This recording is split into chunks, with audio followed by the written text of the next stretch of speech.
Well, we haven't seen any plans for rallies today, and I have to say this is the calmest political crisis I've seen on the streets of any country. It's absolutely business as usual here in Barcelona this morning. The tourists are out. They certainly haven't been scared off, and the Catalans themselves just going about their day. It's a weekend, of course, so we're seeing lots of families out and about, walking the dog, hanging out with the children in parks, those sorts of things. But, of course, behind closed doors it would be a very, very different situation, and we are tomorrow expecting a demonstration from those who are anti-independence, sometimes called the silent majority. We don't often actually hear from them in this entire crisis, so tomorrow will be their chance to march on the streets. But I think what people are now worried about is what happens next. No one quite knows what is going to happen. Of course, we're in uncharted waters. This has never happened before, that Madrid has come in and put forward this direct rule under Article 155 of the Constitution. So no one knows what that is going to look like, but they also don't know how the Catalan government is going to react. Now, of course, Madrid says it has dissolved that government, but the government itself, well, we're not entirely sure what they think about this. We know they're not going to go down without a fight. Of course, they've told us that fight is not going to be a violent fight, but we could see them and their supporters, of which we think there are around 2 million very strong, ardent, pro-independence underground supporters who are willing perhaps to go to fairly extreme lengths to protect the new republic that's been declared. And when I say extreme lengths, I will again point out they don't mean that they are going to resort to violence, but perhaps a policy of civil disobedience. And on this, I want to bring in an expert. Joining me now is Jordi Palou, who is a lawyer who specialises in civil disobedience. Jordi, there has been a claim from many people that they are going to resist peacefully, but they're going to resist Madrid's direct rule and carry out this campaign of civil disobedience. What could that look like? What can we expect? In fact, what we had until yesterday was a campaign for civil disobedience, peaceful and non-violent civil disobedience and institutional disobedience to organize a referendum. That was the frame, because that was under the Catalan, the national Spanish law and international treaties law. But since today we have another frame, we have another scenario.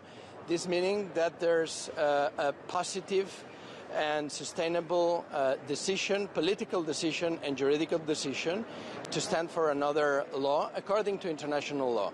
We have to follow here and hear very strictly what Mr. Alfred de Zayas, UN independent, United Nations Independent for Promotion of Democracy and Equitable Order, has said just 3 days ago, saying that there is the International Convention for Civil and Political Rights, who stands for the right of peoples for self-determination and other civil and political rights. So are you saying here that there was a campaign for civil disobedience when the Spanish government was in control, but now that we've had a declaration of independence, there are 2 governments, and so the people here could take their orders from the new republic, the new Catalan government? Yes, exactly. This is the situation that this UN independent expert of UN has said. Even though the Spanish government has dissolved the parliament and the government here? That's a political decision of a government, but there's also a political decision of a Catalan Parliament saying that there is another situation right now from yesterday. There's another legal frame.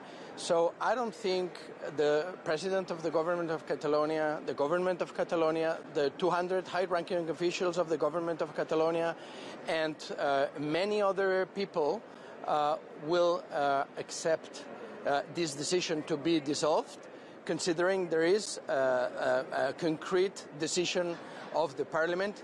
And now it's time to negotiate, to international mediation about this political and legal frame. So for the idea of civil disobedience, on Monday, government offices need to open again, schools, hospitals, of course, running across the weekend. But could we see people who are loyal to the Catalan government perhaps refusing to take orders from Madrid in civil service offices? May we see strikes? What sort of things could happen? Yes, in fact, I was saying that this situation, particularly right now in Madrid and the use of 155 article of the Constitution, it's a new way of lawfare. This meaning that is the extra limited use of the law, but with force. There is an announcement of the General Prosecutor to ask for criminal responsibility of the President of the government and all the government and some parliamentary deputies about the crime of rebellion, which is linked directly with the use of violence. We don't see use of violence here. Well, that's something certainly I've noticed on the streets here in Barcelona, that there has not been any violence whatsoever. Jordi, thank you very much for your time there. The interesting question really is who will be loyal to which perceived government, particularly when it comes to the police. 17,000 strong regional police force here. Will they take orders from Madrid or will they take orders here from Catalonia? That is yet to be seen.